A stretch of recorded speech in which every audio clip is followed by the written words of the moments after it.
doutor em Engenharia de Produção e pós-doutor pela Universidade Nova de Lisboa, Portugal.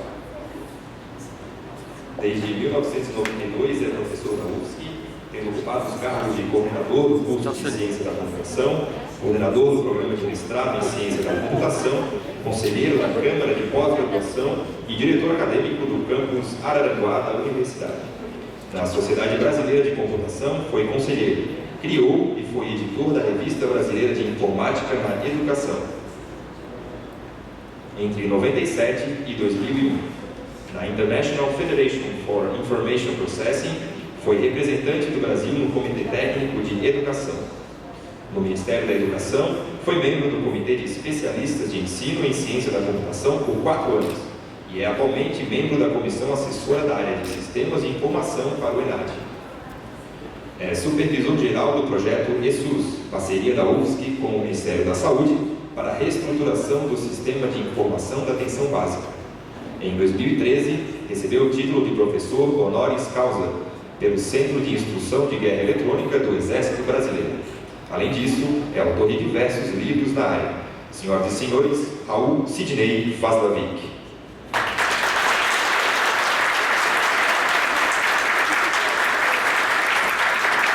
Obrigado. Bom dia a todos.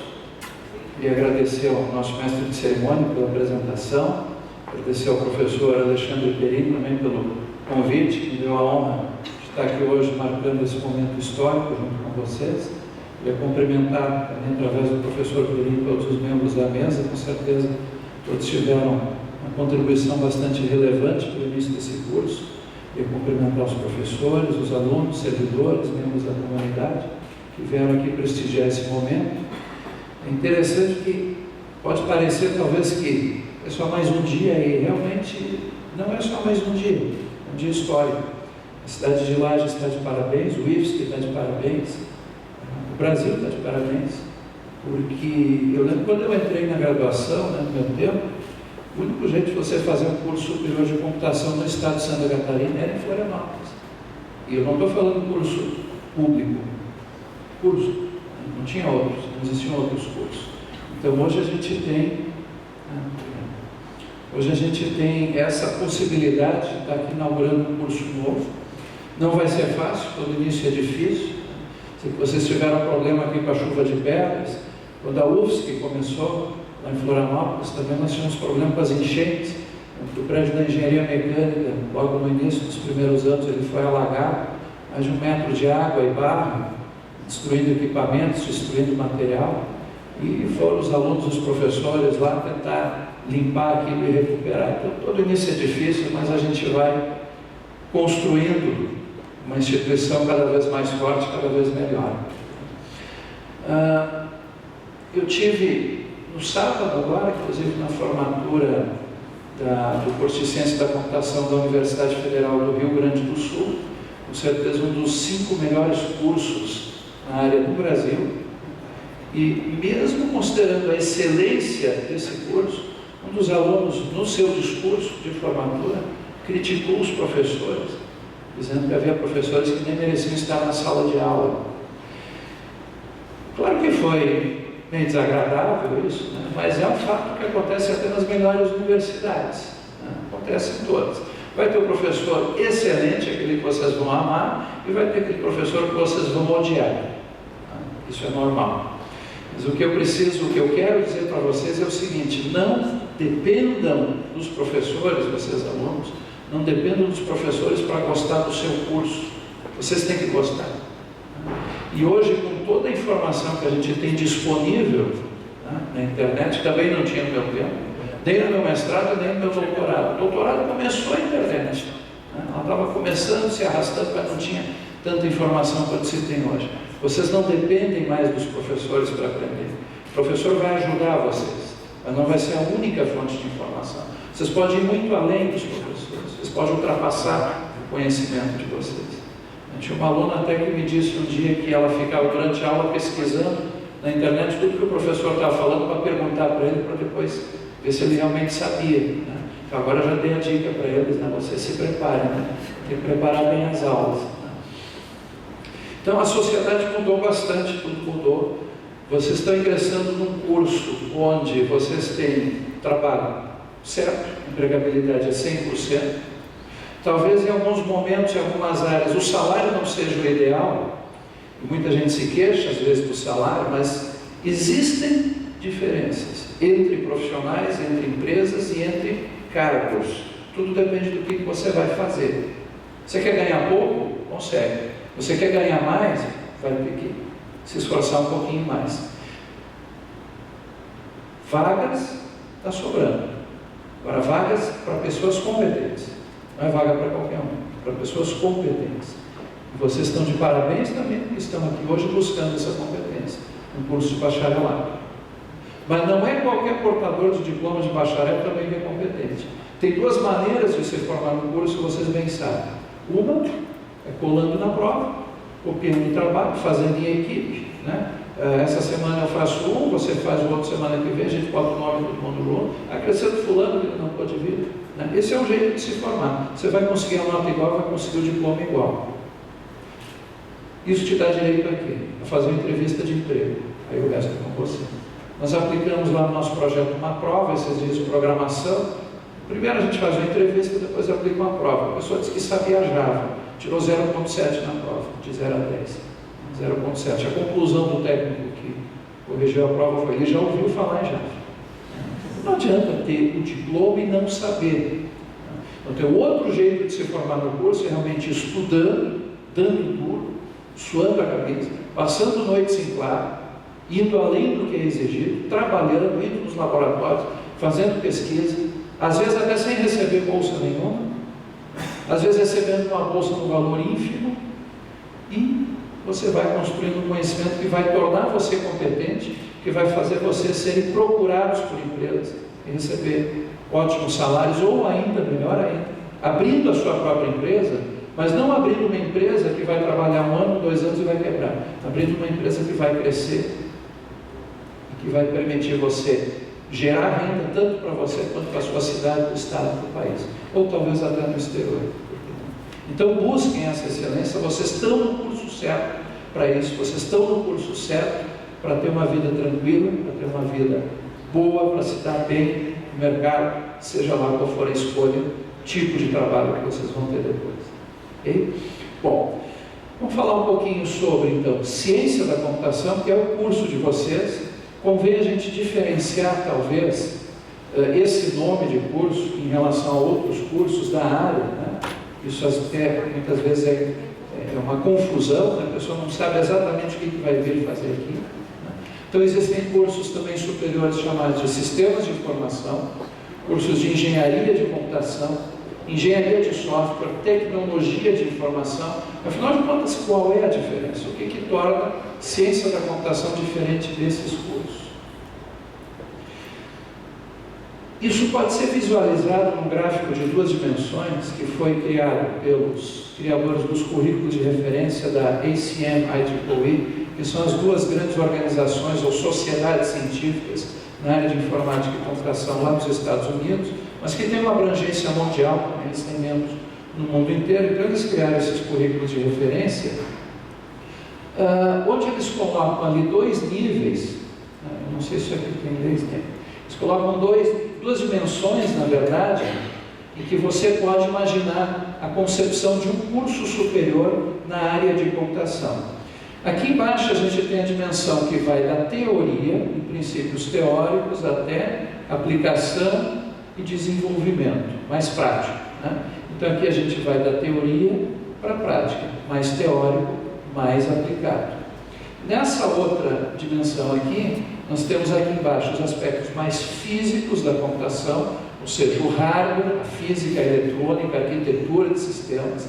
Aqui nós temos a infraestrutura, que envolve sistemas operacionais, compiladores, bancos de dados, toda a infraestrutura. Aqui nós temos os métodos e tecnologias de software, envolvendo então engenharia de software, computação gráfica e outros aspectos. Subindo mais para tecnologias de aplicação, aqui nós temos os sistemas de informação, a aplicação dos bancos de dados na resolução de problemas reais, e aqui em cima, finalmente, os aspectos mais de business, negócios, aspectos organizacionais e de informação. Então, a dimensão que vai do mais físico até o mais abstrato, mais aplicado. E aí nós vamos visualizar os diferentes cursos da área de computação dentro dessa matriz aqui. Começando pelo curso de Sistemas de Informação, que é o curso mais comum no Brasil. Não era até o ano 2000, quando esses cursos começaram a surgir no Brasil. Na verdade, até o ano 2000, qualquer curso dava o nome que queria e o significado que queria. Tinha curso bacharelado em informática, bacharelado em análise de sistemas, engenharia de informática, engenharia de computação, mas podia ser qualquer coisa. Então, no ano 2000, o MEC normalizou esses nomes, eles passaram a ter o significado, e os americanos já têm essa compreensão também há bastante tempo. Então, se observa que os cursos de Sistemas de Informação são cursos que focam muito mais na parte de aplicação, mas também alguma coisa na parte teórica, só que a parte teórica deles está mais na área de negócios e de aplicação das técnicas computacionais. Então, eles vão atuar muito pouco aqui, nada em hardware, muito pouco em infraestrutura, só um pouquinho na parte prática, né? Por exemplo, sistemas operacionais, o conhecimento que eles têm que ter é prático e não teórico, né? A mesma coisa aqui nessas outras áreas. Essa é a caracterização do curso de Sistemas de Informação. Agora, o curso de vocês, Ciência da Computação, podem ver que praticamente não coincide. Embora em muitas universidades, inclusive a minha, né, tem muita disciplina em comum esses dois cursos, mas praticamente não coincide. O curso de Ciência da Computação é um curso eminentemente teórico, e quando a gente diz teórico, isso não é pejorativo. Não é no sentido, vocês vão para o laboratório, vão ter laboratório, vão executar atividades práticas, mas vocês vão dominar um conhecimento científico e teórico que o pessoal de sistemas não vai ter.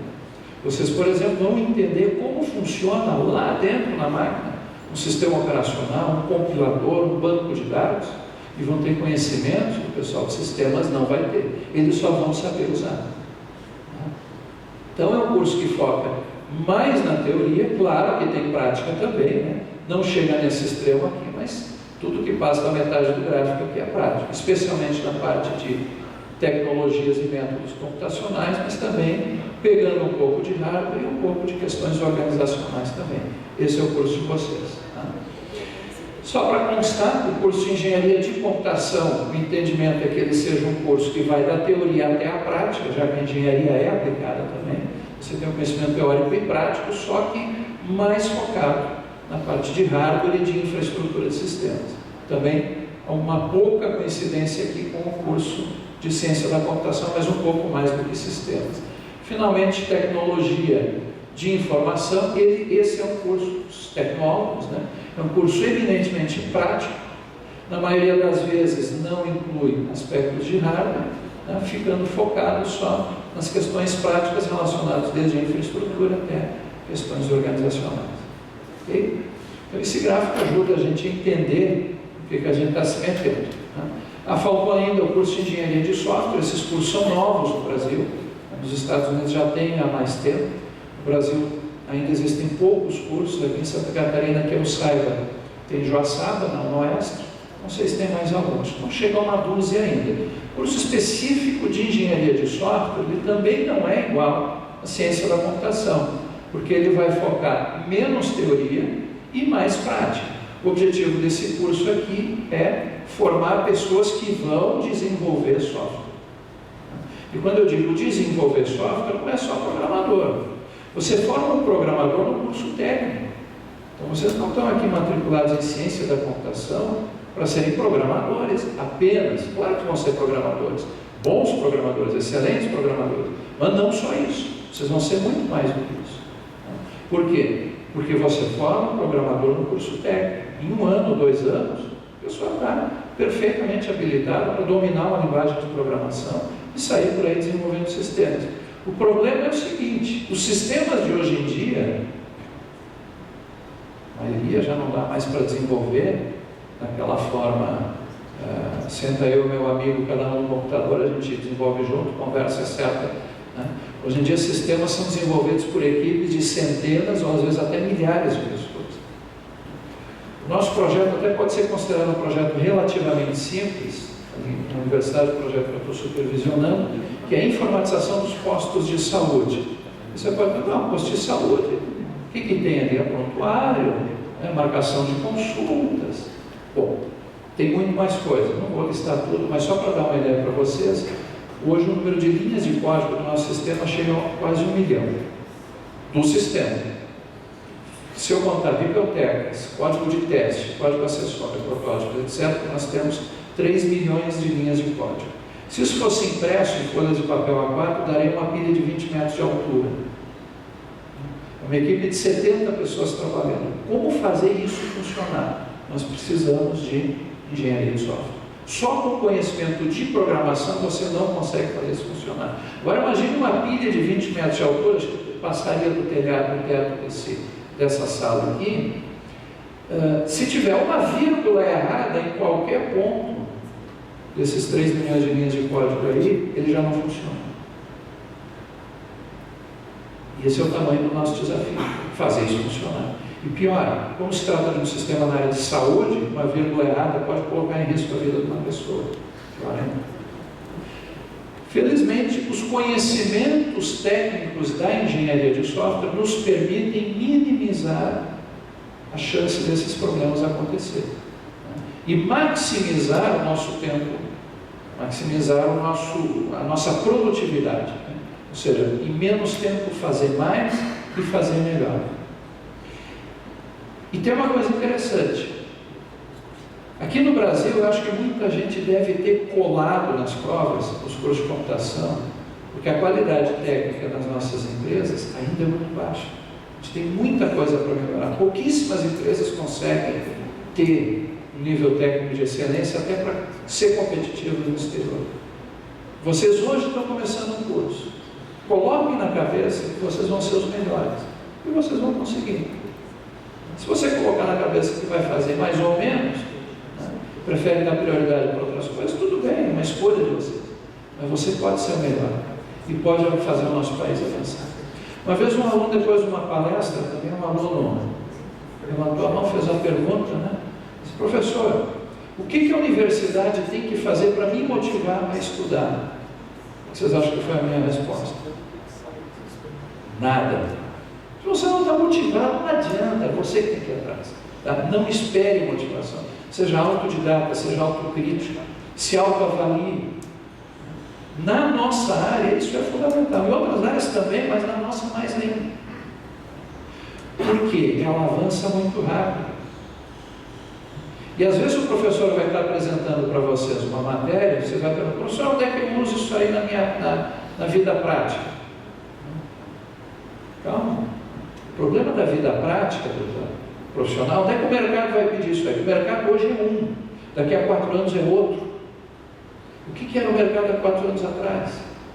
Se você hoje pensar em se formar, em aprender aquilo que o mercado está pedindo hoje, você já vai estar defasado para se formar. Então, quando o professor estiver ensinando a teoria para vocês, ele vai estar ensinando aquilo que você tem que saber para entender o que o mercado está pedindo hoje e entender também o que o mercado vai pedir amanhã. É a história de dar a vara de pesca e não o peixe pronto.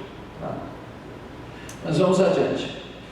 Falar um pouquinho da história do profissional de computação. Então, os primeiros computadores na década de 40 e 50 eram muito caros, eram gigantescos, não tinham 1/1000º da capacidade de processamento dessas maquininhas aqui, e eram programados e operados pelos próprios usuários, que eram físicos, matemáticos e engenheiros. Não existia um curso de computação.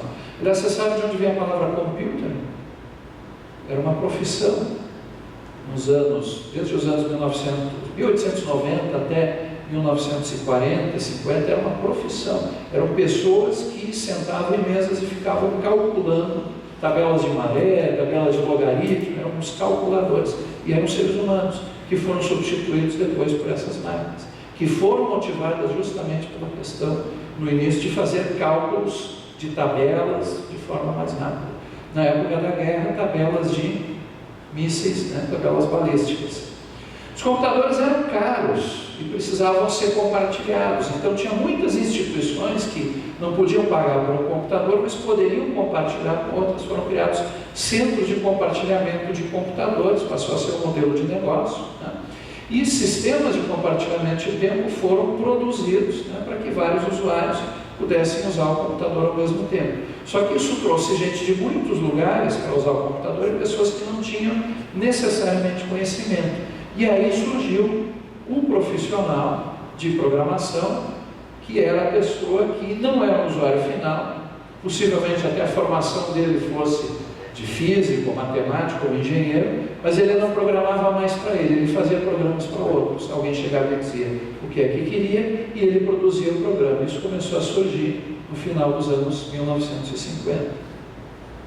Os cursos de computação no Brasil e no mundo inicialmente surgiram nos departamentos onde estavam os usuários. O curso da URGS, da Federal do Rio Grande do Sul, surgiu no departamento de engenharia. O curso da Unicamp, no departamento de física. A USP começou no departamento de matemática. E a UFSC foi um pouquinho diferente, porque ela já tinha um centro de processamento de dados, e o curso começou com os funcionários do centro de processamento de dados. Então foi um curso que por muito tempo teve uma característica de processamento de dados e só realmente adquiriu essa feição de ciência da computação mais recentemente. Até foi quando a gente criou o curso de sistemas de informação para ver o contraste entre os dois. No início, as profissões relacionadas à computação eram poucas e simples. A gente tinha um programador que fazia o código mesmo, um analista que procurava entender os problemas e indicar para o programador uma lógica do que ele deveria produzir, o operador, que era a pessoa que efetivamente colocava os programas na máquina. Houve uma época que nem os programadores colocavam a mão no computador. Você escrevia numa folha de papel o que você queria, ou ia numa máquina de perfurar cartões, e você depois entregava aquilo para o operador, e ele que encostava no computador. Essas máquinas aqui custavam milhões de dólares, né? Eram caríssimas, então não tinha como uma pessoa comum ir lá e mexer, até porque podia estragar. Quando eu entrei na universidade, em 1985, no curso de bacharelado em Ciência da Computação, eu fui a primeira turma de computação que não usou cartão perfurado para fazer os seus programas de aula. Nós pudemos usar terminais de computador. E tínhamos 4 terminais, um estava sempre quebrado, o outro era preferencial para os professores, né? Então a gente tinha às vezes que ir de noite, de madrugada, passar a noite lá para poder fazer alguma coisa e aprender. Teria sido muito mais fácil se tivesse copiado os programas. A gente queria aprender. E essa é a mensagem que eu deixo para vocês. Queiram isso. Aproveitem, vocês têm uma chance de ouro nas mãos. O digitador, ele não entrava diretamente com programas, mas com dados, né? O digitador é quem carregava dados na memória. Inicialmente eles trabalhavam justamente com máquinas perfuradoras de cartão, que mudou bastante. Bom, é óbvio que essa aqui é uma visão antiga, né, histórica da área, né, mas que perdurou ali até os anos 70, 80, quando então a coisa começou a complicar mais. A computação surgiu principalmente por necessidades militares, né, e de engenharia, especialmente a engenharia da guerra, da Segunda Guerra Mundial. Né, foi o que fez, de fato, surgir a computação. Mas os departamentos de administração, economia e contabilidade viram que essas máquinas poderiam também resolver os problemas deles. A IBM, que hoje é uma das maiores empresas de computação do mundo, já existe desde o século XIX. Né? Oficialmente ela recebeu esse nome ali por 1920, mas ela foi só uma empresa mais antiga que trocou de nome. Então, desde 1880 e pouco a IBM já existe. E o que era o negócio deles? Era fornecer máquinas para automação de escritórios. Entre elas, máquinas calculadoras, só que mecânicas. E aí eles perceberam que esses novos computadores eletrônicos poderiam fazer aquele trabalho de uma forma muito melhor. E o sucesso da IBM, inclusive, que tornou ela grande até hoje, até porque ela entrou um pouquinho tarde no mercado de computadores eletrônicos, mas é porque a IBM tinha os melhores periféricos. Os leitores de cartão, as unidades de fita magnética para armazenamento de dados, enquanto que as outras empresas, como a Univac, né, que começou desenvolvendo computadores, eles não tiveram a capacidade depois de desenvolver os periféricos, e aí perderam feio para a IBM no mercado. Bom, então eles perceberam que isso aqui poderia ajudar a área comercial e começaram a criar novos departamentos de computação com outro viés, o viés comercial. Então, de um lado, tínhamos a ciência da computação, que veio daqueles físicos, engenheiros e matemáticos que viam no computador uma ferramenta para produzir ciência. Do outro lado, sistemas de informação, que é o pessoal da área de negócios, empresas, comércio, que viam no computador uma ferramenta para automatizar sistemas de negócio. Com o surgimento do microcomputador e da rede, isso aí foi basicamente nos anos 1990 que aconteceu. Já havia microcomputadores desde 1974, mas não faziam muita coisa além de piscar luzinhas no painel. De fato, o microcomputador e a rede surgiram nos anos 90 e mudaram completamente a face do mundo. Para ter uma ideia, logo que surgiu a internet, passaram-se alguns anos, ainda não tinha caído a ficha. Empresas gigantes como a Microsoft tinham naquela época um projeto para contratar 50 PhDs nas mais diversas áreas de conhecimento para fazer uma enciclopédia que seria vendida em CD, não sei se já tinha DVD na época, mas seria vendida em CD. E nesse tempo surgiu a Wikipedia. E a Microsoft abortou o projeto dela porque ela jamais seria capaz de produzir algo parecido com a Wikipedia. E se você acha que a Wikipedia é pouco precisa, os cientistas fizeram um teste comparando verbetes da Wikipedia e da Enciclopédia Britânica, que é uma referência, descobriram que a Wikipedia tem menos erros do que a britânica. Isso num teste às cegas, feito por especialistas em diferentes áreas, e receberam verbetes para analisar. Ela tem menos erros que a britânica, o que é uma coisa fantástica. Outro exemplo é o GPS. O GPS vai desaparecer, aliás, já está sumido. Eu comprei há pouco tempo e já não estou mais usando, porque aplicativos como o Waze são muito melhores. Por quê? O GPS tem um mapa e ele te bota a seguir aquele mapa ali. O Waze te diz: se o trânsito está parado aqui, você tem uma opção de ir por lá. E se Florianópolis é completamente inútil, porque a gente não tem opção de estrada, Se está trancado aqui, você tem que esperar, não tem jeito, não tem outra estrada. Mas em algumas cidades pode ser interessante e substitui o GPS com muitas vantagens. Bom, poder de processamento, e por que essa vantagem? Porque todos os usuários que estão ligados estão enviando informação para o sistema. E essa é uma das grandes mudanças do nosso século, da nossa década, na década de 2010, é essa possibilidade de contar com informações online de milhares ou milhões ou até bilhões de pessoas ao mesmo tempo. 2014 foi o ano que viu acontecer que hoje a quantidade de telefones celulares ou smartphones no mundo é superior ao número de habitantes do planeta. Então isso já aconteceu.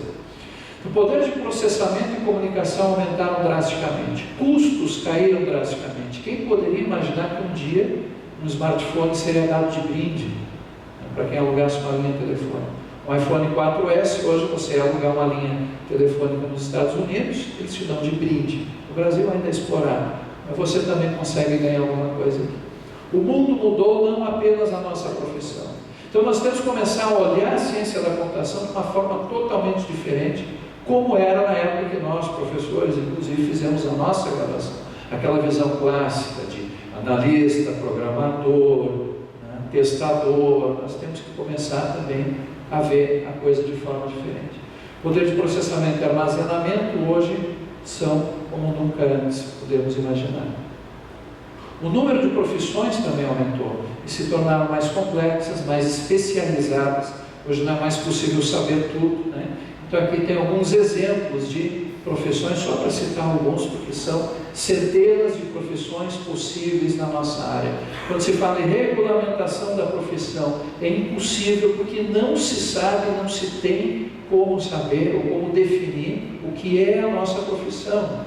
Ela muda constantemente, novas profissões surgem à medida que a tecnologia muda.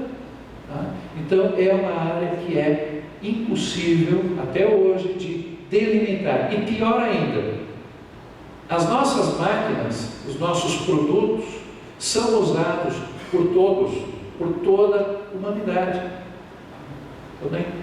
Teve um projeto que tramitou na Câmara de Deputados no Brasil, na década de 70, de regulamentação da profissão de bacharel de analista de sistemas, de programador. Profissional de informática. Se aquele projeto tivesse sido aprovado, hoje o caixa de supermercado teria que tirar um bacharelado em ciência da computação para poder operar o caixa, porque é um computador. O projeto se referia a computadores, né? E para operar, para botar a mão no teclado, você tinha que ter um curso superior. Então hoje o caixa de supermercado não poderia usar essas máquinas. O projeto já estaria totalmente defasado. Bom, a computação tem várias áreas, vocês já devem ter dado uma olhada no currículo do curso, então vão perceber que existem as áreas clássicas, onde o curso se concentra. Temos a engenharia de software, né, que é o estudo de como desenvolver software, especialmente com grandes equipes, e não apenas isoladamente, o que é o aspecto de programação. Bancos de dados que estudam o armazenamento e o acesso eficiente aos dados. Não adianta eu ter toda a informação no sistema, mas leva 15 dias para conseguir gerar um relatório, né? A arquitetura de computadores, que é o entendimento de como a máquina funciona internamente. Sistemas operacionais, que é o que faz a interface entre a arquitetura e as aplicações que vão rodar em cima dela.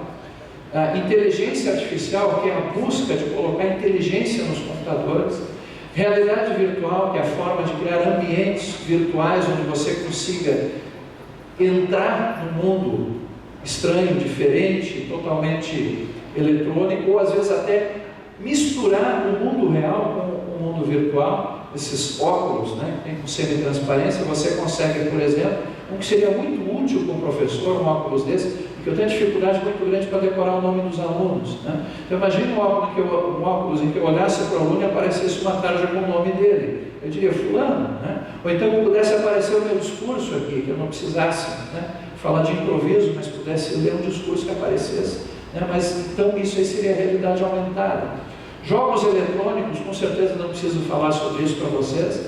Construção de compiladores, que são os programas que fazem com que a gente seja capaz de dizer para o computador fazer coisas, né? Redes de computadores e computação gráfica. Então essas são algumas áreas na computação.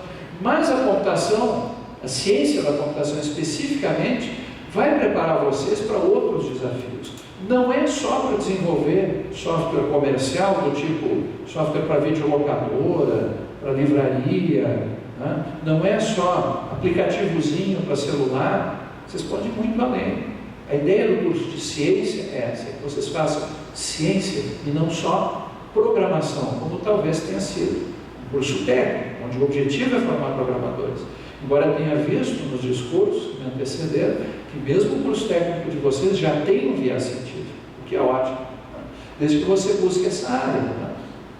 Então, por exemplo, modelagem financeira, hoje está se trabalhando muito com sistemas para tentar entender o mercado financeiro e tentar prever o comportamento desse mercado também. Quem dominar essa área aqui, a construção desses modelos, né, pode ganhar muito dinheiro. É claro que existem as imprevisibilidades naturais, mas se você tiver acesso aos dados corretos, se tiver bons modelos de previsão, você consegue ganhar bastante coisa. Um colega meu, ele trabalha nessa área, não de modelagem financeira, mas de modelagem de previsão de demanda de energia elétrica, que é uma coisa importantíssima. Para ligar uma turbina em Itaipu, não é só dizer, liga aí, é uma coisa que leva tempo, né? Então as empresas como a Celesc, elas têm que prever quanto elas vão gastar de energia, qual vai ser a demanda a cada 15 minutos, para ver quanto ela está comprando do sistema nacional. E os modelos de previsão têm que levar em conta, primeiro, os hábitos dos consumidores, né, que vocês vão ver são curvas que sobem, picos de demanda, depois tem uma queda, né, depois outro pico, uma queda. Quando é que as pessoas vão tomar banho, quando é que elas vão olhar a televisão, quando é que elas ligam o ar-condicionado. Então, esses modelos de previsão chegam a usar mais de 200 variáveis. Velocidade do vento, luminosidade no céu, hora do dia da semana, se vai ter algum tipo de evento na cidade, jogo de futebol, coisa parecida, se é feriado, se não é feriado, né? Então todas essas variáveis, e as derivadas inclusive, né? Quer dizer, pode estar 15 graus hoje, e o pessoal já não liga o ar-condicionado porque está gostoso. Agora se um dia está 25 e de repente baixa para 15, então pega a derivada descendente, todo mundo vai ligar o aquecedor, o ar-condicionado, porque aquele frio ele é, né? Então, entende? A complexidade desses sistemas aqui é grande, né? E trabalhar, não, pega 200 variáveis, bota no computador e ele vai dar uma resposta. Mas como bota no computador? Não tem bota no computador. Você tem que criar um modelo que vai fazer essa previsão. Existem técnicas, por exemplo, de algoritmos genéticos, que vocês provavelmente vão aprender no curso, que são incríveis. Você vê a coisa funcionar assim. Você joga no computador 1000 soluções diferentes aleatórias. Você não sabe qual é a melhor, qual é a pior. Você joga 1000 lá, aleatoriamente selecionadas. E elas vão se comportar como na teoria da evolução, geneticamente. Vai haver um mecanismo de avaliação daquelas possíveis soluções que vai selecionar as melhores para reproduzir elas. Reproduzir como? Combinando o código genético delas para produzir soluções novas, que são uma combinação do pai e da mãe, no caso. E efetuando mutações de vez em quando. Isso vai gerar uma nova população, possivelmente também de 1000 soluções, talvez algumas melhores que as anteriores, algumas piores. As piores não vão deixar descendentes, as melhores vão deixar descendentes cada vez melhores, e daqui a pouco o sistema todo converge para uma solução ideal. Por que o nosso corpo humano é tão perfeito? O sistema circulatório, respiratório, digestivo, que milagre é esse? E é fruto de bilhões de anos de evolução, de seleção. Você tem um filho hoje que ele tem uma dificuldade maior, tem uma mutação ou uma combinação que cria uma dificuldade para ele, talvez ele não gere descendente, talvez ele não sobreviva até a fase adulta, embora a nossa tecnologia tenha mudado isso bastante. Você tem um outro que, por acaso, ele tem um sistema um pouquinho melhor, tem menos chance de infartar antes dos 60, 70 anos, ele vai deixar descendentes. E aquela característica que é vantajosa para ele se propaga para esses descendentes. Isso a gente faz com computação. Bom, sistemas de informação geográfica também, uma outra área de desafio. Hoje nós temos todo o nosso planeta mapeado, com informações sobre tudo. Eu soube, esses tempos, pesquisando, o endereço da casa onde morava o meu tetravô, que saiu lá da República Tcheca, 150 anos atrás e veio para o Brasil. Então eu encontrei o endereço da casa e fui lá no Google e visualizei a casa ainda existe. Ela ainda está lá, no Street View. Que mais incrível ainda, porque eu visualizei a mesma casa que está na foto do casamento dele, lá de 1800 e pouco. Mas tem outras coisas também. Tem os sistemas que capturam, armazenam, manipulam, analisam, gerenciam, apresentam todos os tipos de dados geográficos que têm toda a importância para a agricultura, para a pecuária e para a vida das pessoas também. E tudo isso aqui envolve computação. Química computacional, um ramo da química que usa simulação computacional para ajudar a resolver problemas químicos. Então utiliza modelos moleculares, onde você consegue prever novas substâncias e o comportamento delas, sem ter que efetivamente fazer todo aquele investimento para criar essas substâncias. Então os métodos da química teórica são usados para calcular estruturas e propriedades de moléculas. É largamente usado para projetar novos remédios e materiais. De novo a computação entrando aqui forte. Ciência da computação. Biocomputação desenvolve métodos para armazenar, recuperar, organizar e analisar dados biológicos. Física e matemática, desenvolvimento de modelos matemáticos para aplicação em problemas de física. Mecânica computacional, que usa métodos computacionais para estudar fenômenos governados pelos princípios da mecânica, como, por exemplo, a otimização de turbinas de aviões, que é um dos grandes exemplos de sucesso daquela técnica que eu mencionei de algoritmos genéticos. Eles criaram uma população de turbinas aleatórias e começaram a combinar elas, como se fossem aquelas moscas da fruta, que eles fazem aquele experimento genético, uma mosquinha combina com a outra, mas era uma turbina, combinando o seu código genético com outra turbina, gerando uma turbina um pouquinho mais comprida, um pouquinho mais curta, um pouquinho mais larga, um pouquinho mais estreita, uma deformadinha aqui, uma deformadinha ali, e testando essas turbinas, não fisicamente, mas no simulador, até chegar na turbina ideal para um tipo de avião. O pessoal de sistemas de informação dificilmente vai conseguir desenvolver isso aqui. Os técnicos, tecnólogos, dificilmente vão chegar a desenvolver sistemas nesse ponto aqui, mas vocês vão. Vocês vão chegar nesse ponto. Então, quando vocês pensarem em mercado de trabalho, cuidado para não entrar no mercado dos outros, desenvolver software comercial, vocês podem também. Vocês também vão ter essa capacidade. Talvez vocês não tenham todo o conhecimento de business que o pessoal de sistemas vai ter. Isso vai faltar para vocês. Talvez o software comercial de vocês não fique tão bom, ou você tenha que fazer uma equipe multidisciplinar para juntar as coisas. Então não é o fato de você ser formado em computação que faz você melhor do que o outro. Não é melhor do que o outro, é só diferente, atua em outra área. Tá? Então é diferente. Telemedicina e cybermedicina, né? Então o uso da tecnologia para permitir atendimento médico à distância, inclusive cirurgias, né? E mesmo que o médico esteja presente, esses equipamentos podem aprimorar a percepção do médico, atuando, por exemplo, com uma ressonância magnética ou um raio-x ao mesmo tempo que o médico opera usando os óculos de realidade aumentada, né? Então isso tem revolucionado a medicina também. Mas afinal, o que é ciência? O curso é ciência da computação, por que não engenharia? O que é ciência?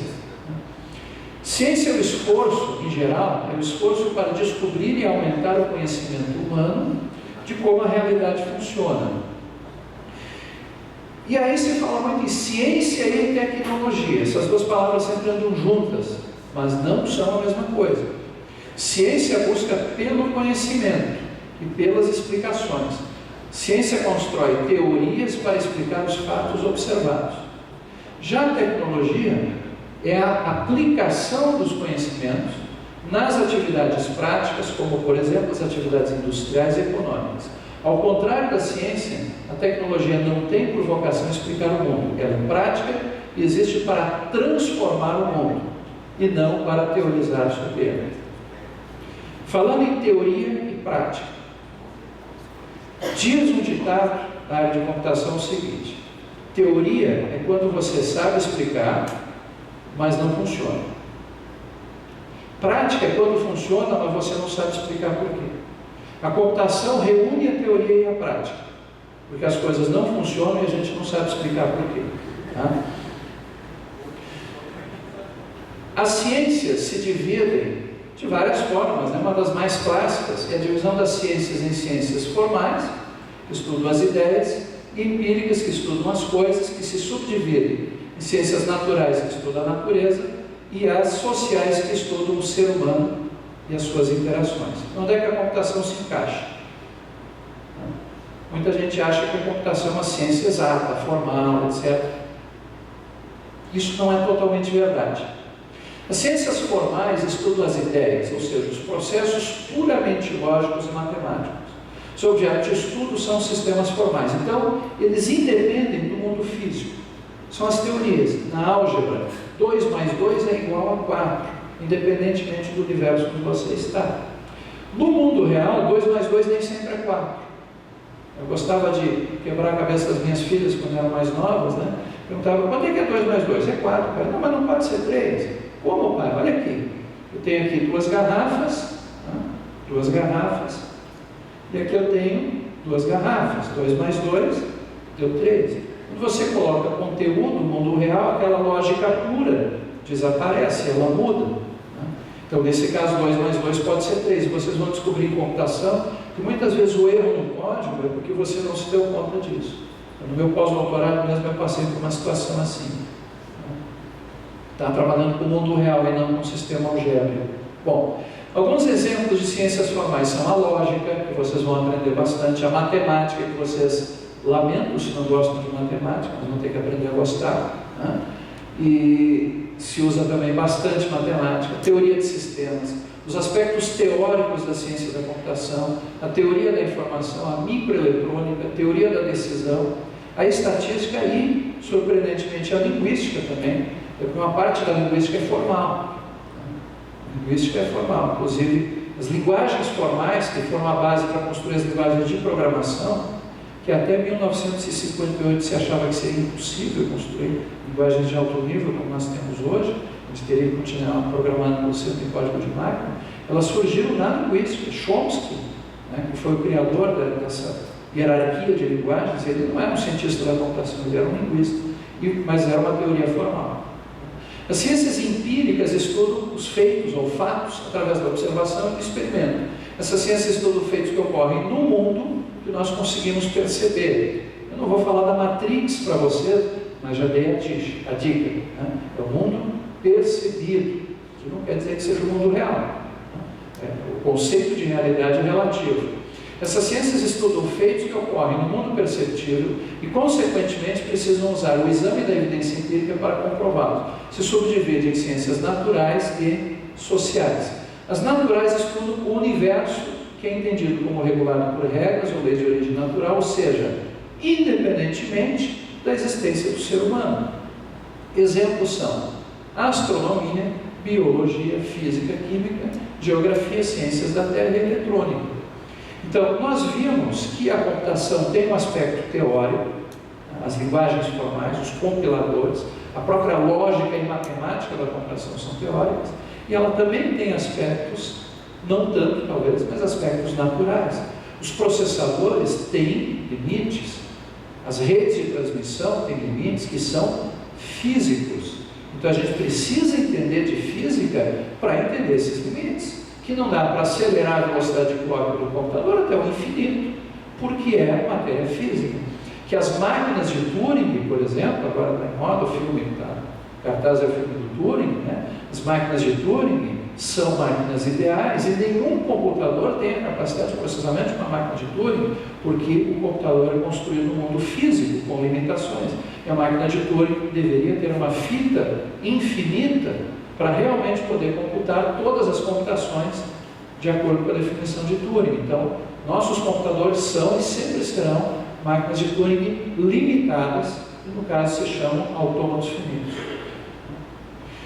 E as ciências sociais? Será que a computação é uma ciência social? Por incrível que pareça, é. A computação acaba sendo muito mais uma ciência social do que qualquer outro tipo de ciência. Por quê? As ciências sociais estudam os aspectos sociais do mundo humano, ou seja, a via social de indivíduos e grupos humanos. Exemplos: antropologia, estudos da comunicação, economia, geografia humana, história, linguística, ciências políticas, psicologia, sociologia e engenharia de software. Por que engenharia de software? Não é uma ciência formal? Não. Engenharia de software é o estudo de como os seres humanos colaboram para produzir software. Então ela é uma ciência social. Interface humano-computador, social, como as pessoas se sentem ao usar uma máquina. Isso não é definido pela máquina, é definido pela pessoa. Análise de sistemas é uma pessoa entrevistando outra para entender o que ela quer. Isso é quase psicologia. Eu até digo para os meus alunos: olha, depois que você se formar em computação, faça uma especialização em psicanálise. Se você quer seguir a carreira de analista de sistemas, faça a especialização em psicanálise. Vocês podem, basta ter um curso superior. Tá? Um fim de semana, uma noite, né, por semana, durante 2 anos vocês se formam psicanalistas, vocês vão entender melhor as pessoas. A computação é, mais do que tudo, uma ciência social, e também pelo seguinte: ela serve à humanidade. Claro que tem os aspectos teóricos, matemáticos e tudo, mas eles estão na base. O nosso foco é servir a humanidade. Né? E a computação está permeada na humanidade. Então talvez isso tenha sido uma surpresa para vocês agora entrarem no curso da área de humanas. Né? Oportunidades e desafios da ciência da computação. Bom, eu comecei a pensar e vi que se eu fosse apresentar tudo, eu ia ficar uns 15 dias. As oportunidades são infinitas, são inúmeras. A nossa sociedade tecnológica está recém começando. Está tudo por se fazer. Tudo por se fazer. Olha só, esses dias uma colega, até professora, estava reclamando que ela não acha mais caixa bancária para sacar dinheiro. Eu disse: mas para que você usa dinheiro ainda? Não, porque tem lugares onde aí... Isso vai acabar.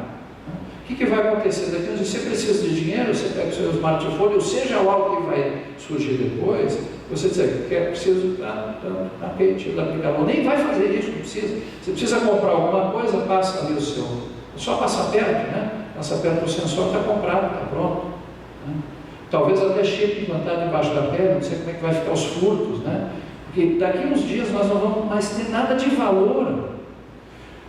As impressoras 3D que estão surgindo aí cada vez mais baratas, elas estão acabando com o valor dos produtos. Porque você vai poder imprimir em casa. Olha só, um exemplo. Uma criança precisava de uma prótese porque tinha perdido uma parte do braço, precisava de uma prótese. Essa prótese custava, sei lá, $60 mil. Um aluno de computação conseguiu pegar ou fazer, sei lá, um projeto dessa prótese, ou semelhante a ela, imprimiu numa impressora 3D por $15, custo de matéria-prima, e estava na prótese. Então, o custo desse tipo de coisa vai baixar assustadoramente. Nós logo não vamos mais ter valor, a sociedade ainda vai se transformar muito e vocês vão pegar essa onda. Eu daqui a 12 anos estou me aposentando. Vou continuar escrevendo uns livros aí, porque eu gosto, mas eu vou estar me aposentando. Vocês vão trabalhar pelo menos pelos próximos 40 anos. O que vai ser o mundo de 2055? Quando vocês estiverem, talvez, se aposentando, eu acho difícil, né? Comece a pensar em 2060, 2065 para vocês, né? Vai ser difícil você se aposentar com 35 anos de serviço. Mas, algumas oportunidades, então, só para arejar um pouquinho. Computação maciça está transformando a pesquisa científica. Antigamente era difícil conseguir dados. Hoje você tem na internet grandes massas de dados para realizar quaisquer experimentos e observações que você queira. É uma questão de usar o data mining, né, e considerar os aspectos big data que você consegue fazer pesquisas que há 20 anos atrás seriam impossíveis. Até a década passada, investia-se no aumento de velocidade dos processadores para ter computadores com clock cada vez mais rápido. Esse aqui é 3 MHz, lançaram 5 MHz, surgiu de 8 MHz, né? Até chegou ao limite, né? Então hoje se investe no aumento do número de núcleos processadores, né? Hoje eu tenho um dual core, um quad core, daqui a pouco eu tenho 8, 16, 32, 64, 20 mil, 10 milhões, 50 milhões, 1 trilhão de processadores. Dá para imaginar isso? 1 trilhão de processadores num chip, daqui a 40 anos, vai ser trivial. Mas se eu fizesse um histórico olhando para trás, o que era o poder de processamento? Meu primeiro computador era um TK-83, tinha 2K de memória global. Era toda a memória dele, 2K bytes, 2.000 caracteres, 2.000 caracteres. Essa era a memória que eu tinha e eu fazia sistemas nele, jogos inclusive. Tá?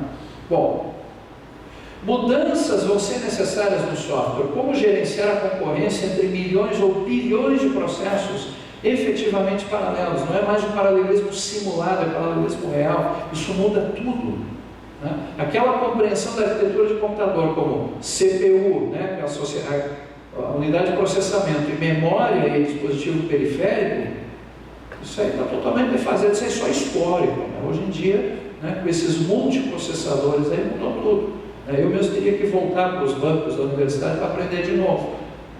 Porque perto do que eu aprendi há 30 anos atrás, está completamente diferente.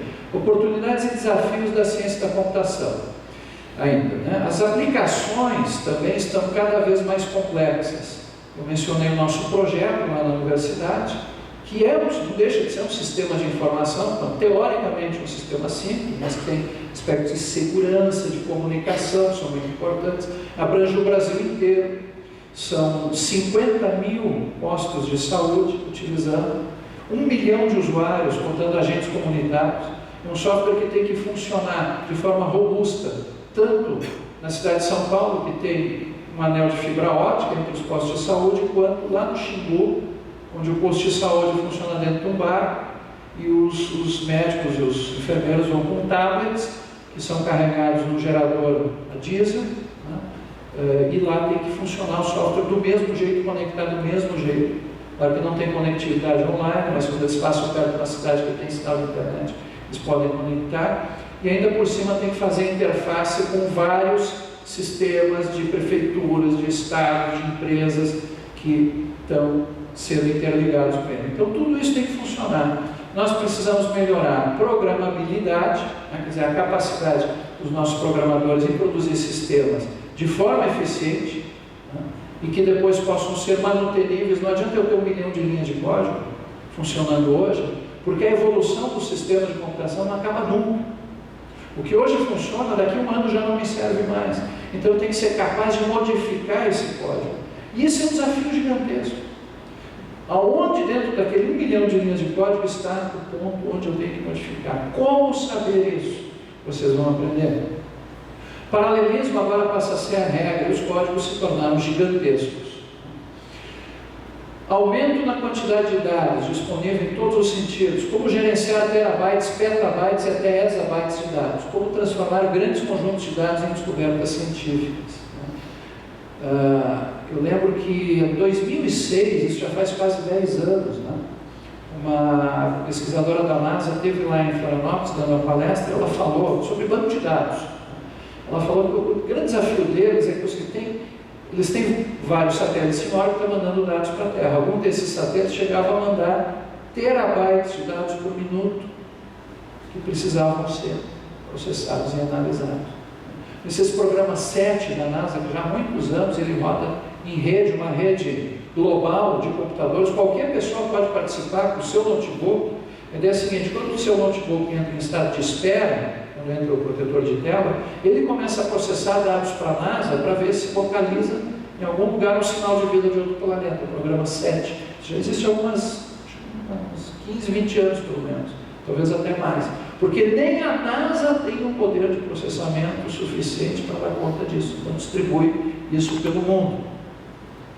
Informação sobre pessoas nas redes sociais. O Google e o Facebook sabem o que vocês fizeram no verão passado, sabem o que vocês comeram, em que lugares vocês foram, com quem vocês estavam, o que vocês pensavam, em quem vocês votaram.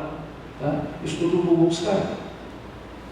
Como gerenciar toda essa informação, como cuidar dessa informação, como educar o povo, são nossos desafios. A questão da computação ubíqua também, talvez um dos filmes que melhor representou isso até hoje tenha sido Minority Report, onde a pessoa ia caminhando pela rua e ia abrindo propagandas para ela: fulano, entra aqui, essa loja aqui está vendendo, não sei o que você quer, fulano, vem aqui, o seu coração não parece que não está batendo bem, vem aqui fazer um check-up.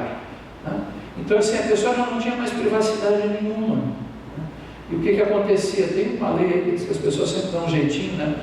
Naquele filme o reconhecimento das pessoas era feito pela íris, né? Então tinha câmeras em toda parte. A pessoa, se tivesse o olho aberto, reconhecia a íris, né?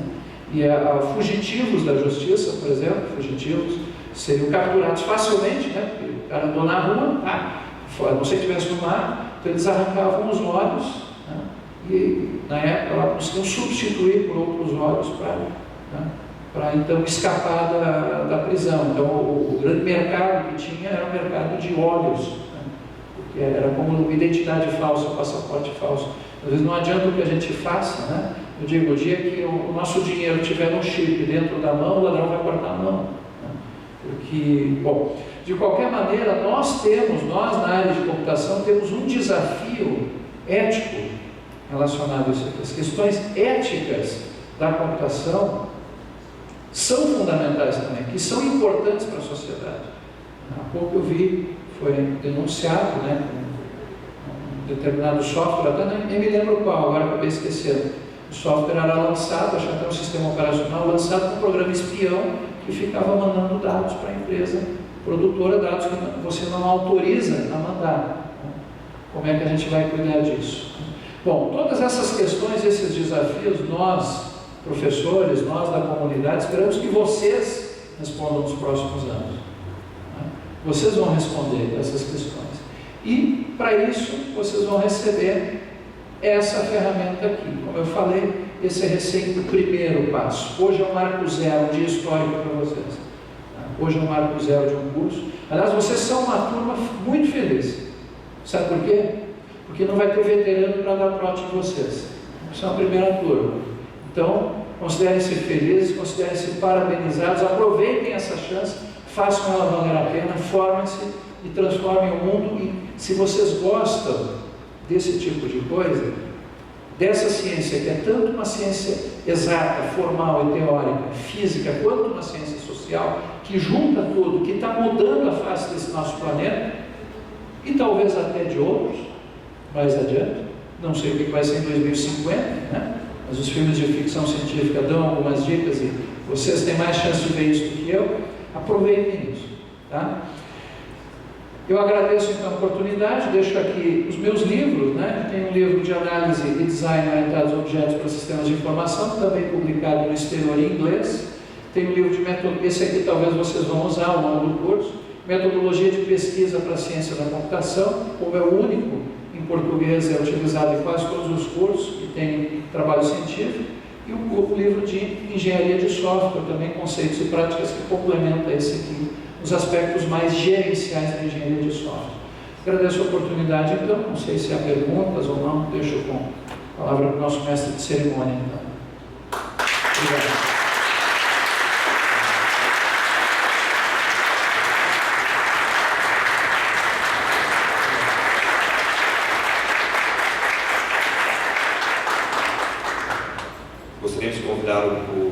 professor Alexandre Perim para fazer a entrega de uma lembrança ao professor.